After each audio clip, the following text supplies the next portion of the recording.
तो अब तक हमने देखा मिस्टर गू टॉपिक्स को लेने स्वांगजाओ से मिलने आते हैं। मिस्टर गू स्वांगजाओ से टॉपिक्स के बारे में पूछते तो हैं, पर स्वांगजाओ को कुछ पता नहीं होता इसके बारे में।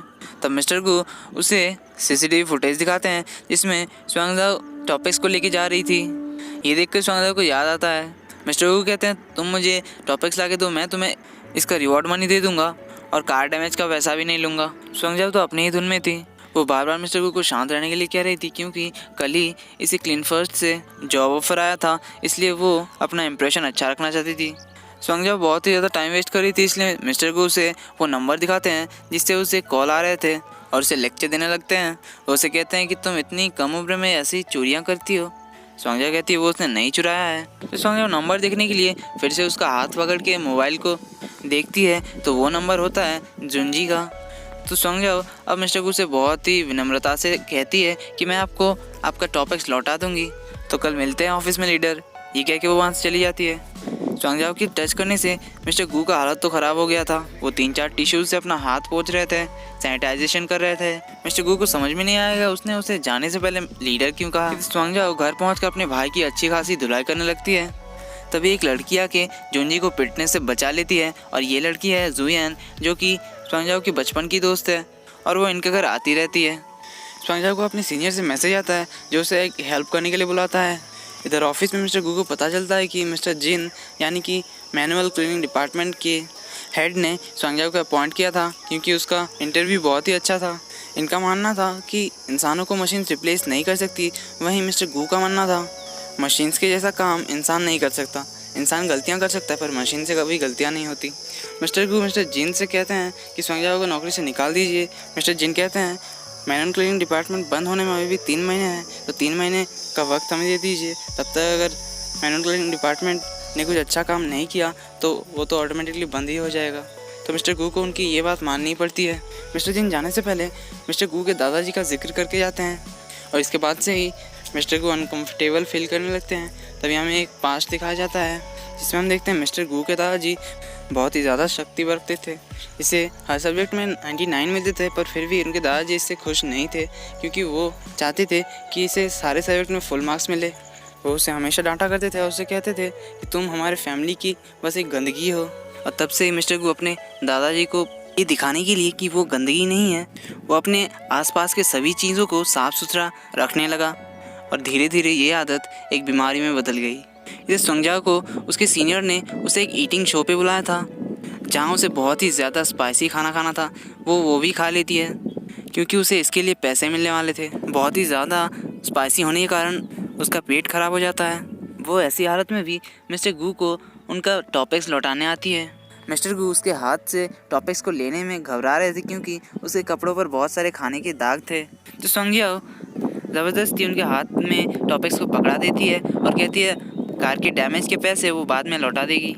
मिस्टर गू सैनिटाइज़र निकाल कर अपने हाथ पे छिड़कने लगते हैं और उसे कहते हैं उसकी कोई ज़रूरत नहीं है। तो स्वांगजाओ मिस्टर गू के ऑफिस से बाहर जाने लगती है। तभी वो अचानक ज़मीन पे गिर के बेहोश हो जाती है। मिस्टर गू दौड़ के आते हैं उसके पास और एक एम्प्लॉय को बुलाकर उसे अपनी कार के पास ले जाने को कहता है, पर कार में उसे रखने से पहले वो पूरे सीट को कवर कर देता है। फिर उसे हॉस्पिटल ले जाता है। स्वांगजाओ को हॉस्पिटल में एडमिट कर दिया जाता है। फिर एक नर्स आके मिस्टर गू को उसका बॉयफ्रेंड समझकर उसे स्वांगजाओ के बिल्स पे करने कहते हैं और कुछ दवाइयाँ लाने के लिए कहती हैं, और उसे कहती है कि आपको इसके खाने का ध्यान रखना चाहिए, और मिस्टर गू को स्वांगजाओ का प्रेस्क्रिप्शन पकड़ा देती है।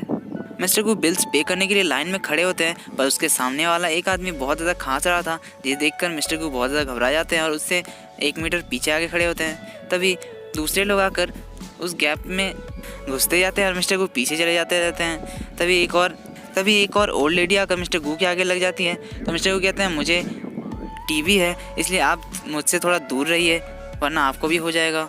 ये बहाना करके मिस्टर गू पे करने के लिए पहुंचते हैं। तो वहाँ जाके उसे पता चलता है कि उन्हें पेशेंट का आईडी कार्ड चाहिए। तो वापस स्वांगजाओ के पास आते हैं और स्वांगजाओ को उठाने के लिए उसके स्ट्रेचर पर लात मारते हैं, पर स्वांगजाओ की नींद नहीं टूटती।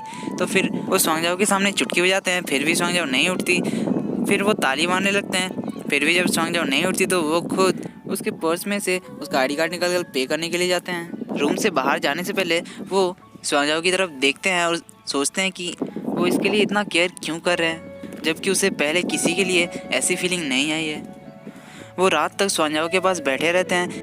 उनका असिस्टेंट दोंगशियान आता है और उन्हें वहाँ से ले जाने की बात करता है। तो मिस्टर गू कहते हैं तो इसके पास रात में कौन रुकेगा। दोंगशियान कहता है उसने उसके फैमिली मेम्बर्स को बता दिया इसके बारे में। तो मिस्टर गू जाने से पहले स्वांगजाओ को ब्लैंकेट अच्छे से उड़ा देता है और वहाँ से चले जाते हैं। इधर स्वांगजाओ का भाई जुनजी मिस्टर गू के कार के ऊपर कचरा रखने आता है। सुबह जब स्वांगजाओ की आंखें खुलती है तो अपने सामने लुशियान को पाती है। तो वो उससे पूछती है कि क्या तुमने मुझे हॉस्पिटल लाया। लुशियान कहता है नहीं, मैं तुम्हें यहाँ से लेने आया हूँ। तो स्वांगजाओ पूछती है क्या पापा को या फिर जुनजी को मेरे इस हालत के बारे में पता है।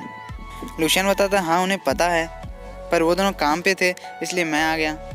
स्वांगजाओ बहुत ज़्यादा दुखी हो जाती है क्योंकि वो घर में नहीं थी तो उसके पापा और उसके भाई को कितनी ज़्यादा परेशानी हुई होगी। लुशियान कहता है उन्हें बिल्कुल भी परेशानी नहीं हुई है, ऐसी हालत में भी वो अपने फैमिली के बारे में ही सोचे जा रही थी। तो लुशियान कहता है अगर तुम्हें तुम्हारी फैमिली की इतनी ज़्यादा चिंता है तो तुम्हें पहले अपना ख्याल रखना चाहिए, तभी वो लोग भी अपना ख्याल रखेंगे। इधर दोंगशियान सुबह सुबह पहुंचता है मिस्टर गू को लेने। तो वो उसके कार के ऊपर कचरा देखता है, तो जिसे देखकर वो मिस्टर गू को फ़ोन करके कहता है कि आप आराम से आइए, और वो जल्दी जल्दी से कचरा साफ़ कर देता है और वहाँ बहुत सारे सैनिटाइज़र यूज़ करता है कचरे की महक को हटाने के लिए। पर मिस्टर गू की नाक भी इतनी तेज़ है कि वो उस महक को तुरंत पकड़ लेते हैं और दोंगशियान से पूछते हैं क्या तुम्हें कोई गंदी महक आ रही है। तो दोंगशियान कहते हैं मुझे तो नहीं आ रहा। तो मिस्टर गू कहते हैं अच्छा तो ये ज़रूर स्वांगजाओ होगी क्योंकि कल वो पीछे की सीट में बैठी थी। इधर स्वांगजाओ का आज ऑफिस में पहला दिन था तो वो ऑफिस में आके सभी स्टाफ से अच्छे से मिलती है और वो इस जगह को देखकर बहुत ज़्यादा खुश थी। उसे मैनुअल क्लीनिंग डिपार्टमेंट में नौकरी मिली थी। मिस्टर गू उसे देखकर पूछते हैं तुम अच्छी तरह से काम तो कर रही हो ना। स्वांगजाओ कहती है हाँ, और वो अपना नाक बंद करने लगती है, जिसे देखकर मिस्टर गू पूछते हैं तुम्हें भी एक अजीब स्मेल आ रही है ना।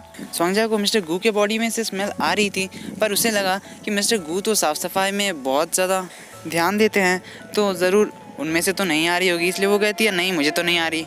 तो मिस्टर गू कहता है अच्छा ठीक है तुम अच्छे से काम करो, और वो दोंगशियान से पूछते हैं क्या तुम्हें नहीं आ रही। तो दोंगशियान कहता है नहीं तो मुझे तो सर्दी हो गई इसलिए मेरा नाक बंद है। स्वांगजाओ मिस्टर गू के पैरों की तरफ देखने लगती है तो वो देखती है कि मिस्टर गू के पैर में कुछ कचरा लटका हुआ है। तो उससे उसके पैर की तरफ देखता देख मिस्टर गू भी नीचे देखते हैं और वो उस कचरे को देखकर बहुत ज़्यादा घबरा जाते हैं और उनकी आंखें बड़ी हो जाती है। तो वो भाग के अपने रूम में जाते हैं और अपने जूतों को डस्टबिन में फेंक देते हैं। फिर वो अपने कपड़ों को चेंज करने के लिए अपने कैबिनेट में जाते हैं और तभी वहाँ स्वांगजाओ आ जाती है और उन्हें शर्टलेस देख लेती है। स्वांगजाओ मिस्टर गू को देखकर अपनी आंखें उन पर से हटा नहीं पा रही थी। तो मिस्टर गू कहते हैं तुम थोड़ी देर के लिए बाहर वेट करो, मैं अभी आता हूँ। तो मिस्टर गू हड़बड़ाते हुए जैसे तैसे एक शर्ट पहन के आते हैं जिसके बटन्स गलत लगे हुए थे। तो स्वांगजाओ हंस पड़ती है, उन्हें कहती है मैं आपको यहाँ थैंक यू कहने आई हूँ क्योंकि मुझे याद है कि मैं बेहोश होने से पहले आप ही को देखी थी, तो मुझे लगता है कि आप ही ने शायद मुझे हॉस्पिटल लेकर गए होंगे। तभी उसकी नज़र पड़ती है मिस्टर गू के डस्टबिन में पड़े जूतों पर। तो वो कहती है ये तो अभी भी नए हैं, तो आपने अभी इसे फेंक क्यों दिया, मैं अभी इसे साफ़ कर देती हूँ तो ये बिल्कुल नए हो जाएंगे। तो मिस्टर गू कहते हैं नहीं उसे रख दो और तुम यहाँ से जल्दी जाओ जाओ जाओ। मिस्टर गू बहुत ही ज़्यादा घबरा जाते हैं। तो उन्हें इतना ज़्यादा घबराता देख स्वांगजाओ जूतों को नीचे रख देती है और वहाँ से जाने लगती है। और जाने से पहले मिस्टर गू को इशारों में समझाने की कोशिश करती है कि उनका बटन खुला हुआ, पर वो नहीं समझते। तो कहती है आपका बटन गलत लगा हुआ है। तो मिस्टर गू तुरंत पीछे मुड़ के बटन्स लगाने लग जाते हैं। मिस्टर गू वॉशरूम में हाथ धोने के लिए जाते हैं जहाँ वो लेडीज़ वॉशरूम के अंदर से एक लड़की को कहते हुए सुनते हैं कि वो यहाँ सिर्फ मिस्टर गू को हासिल करने आई है और आगे उसे बस अपॉर्चुनिटीज़ बनानी है मिस्टर गू से मिलने का, ताकि वो मिस्टर गू को पा सके। तभी लेडीज़ वॉशरूम से बाहर आती है स्वांगजाओ, जिसे देखकर मिस्टर गू को लगा कि शायद स्वांगजाओ ने ही अंदर वो सब बातें कही है। स्वांगजाओ मिस्टर गू के पास आकर फिर से उन्हें एक बार थैंक यू कहती है। तो मिस्टर गू सोचने लगते हैं उन दोनों के मुलाकातों के बारे में। ये सोचकर उन्हें अजीब लगता है कि सिर्फ स्वांगजाओ ही थी जो उसके करीब आती थी। इन सब के बाद मिस्टर गू को यकीन हो जाता है कि स्वांगजाओ सिर्फ उनके पीछे यहाँ आई है। तो वो स्वांगजाओ को काम से निकालने को कहने के लिए मिस्टर जिन को फ़ोन करने वाले थे, तभी रुक जाते हैं क्योंकि उन्होंने मिस्टर जिन को प्रॉमिस किया था कि 3 महीने तक वो देखेंगे, फिर मैनुअल क्लीनिंग डिपार्टमेंट ऑटोमेटिकली बंद होने ही वाला था। इधर मिस वांग चान चान जो कि एक फेमस टीवी होस्ट थी, मिस्टर गू से मिलने आती है उनके साथ इंटरव्यू के बारे में बात करने के लिए। मिस्टर गू सबसे पहले पिछली बार के लिए मिस वांग चान चान से माफ़ी मांगते हैं। तभी चाय पीते पीते मिस्टर गू के हाथ से चाय की कप नीचे गिर जाती है। तो वो मैनुअल क्लीनिंग डिपार्टमेंट से स्वांगजाओ को आने के लिए कहते हैं। मिस वांग चान मिस्टर गू को उनके इंटरव्यू के टॉपिक के बारे में बताते हैं, जो था उनके हिसाब से व्यू ऑफ लव। मिस्टर गू स्वांगजाओ को साफ करने वाली जगह दिखाते हैं और वो स्वांगजाओ को इनडायरेक्टली इंडिकेट करते हुए कहते हैं कि उनका व्यू ऑफ लव बहुत ही सिंपल है, जो कि है इंडिपेंडेंट स्पाउस रिलेशनशिप, यानी कि दोनों कपल इंडिपेंडेंट होंगे हर मामले में, चाहे वो फाइनेंशियली हो। वो कहते हैं पर कुछ लोग होते हैं जो सिर्फ पैसों के लिए झूठे रिलेशनशिप बनाते हैं, जो इन्हें बिल्कुल भी पसंद नहीं। ये सब बातें वो स्वांगजाओ को इनडायरेक्टली इंडिकेट करते हुए कहते हैं, क्योंकि उसे लगा कि स्वांगजाओ पैसों के लिए उसके करीब आ रही थी। ये सब सुनने के बाद भी जब स्वांगजाओ कोई रिएक्ट नहीं करती, तो वो उसके बारे में यानी कि इनडायरेक्टली उसे इंडिकेट करते हुए कहते हैं कि उन्हें वैसे लोग बिल्कुल भी पसंद नहीं जो सिर्फ अपने लिए जीते हैं, जिसके लिए वो किसी को भी धोखा दे सकते हैं। इस पे भी स्वांगजाओ कोई रिएक्ट नहीं करती, तो मिस्टर गू उसके सामने वांग चान की तारीफ़ करते हैं। उन्हें लगा कि शायद उसके सामने किसी और की तारीफ़ करने से वो कुछ रिएक्ट करेगी, पर ऐसा भी कुछ हुआ नहीं।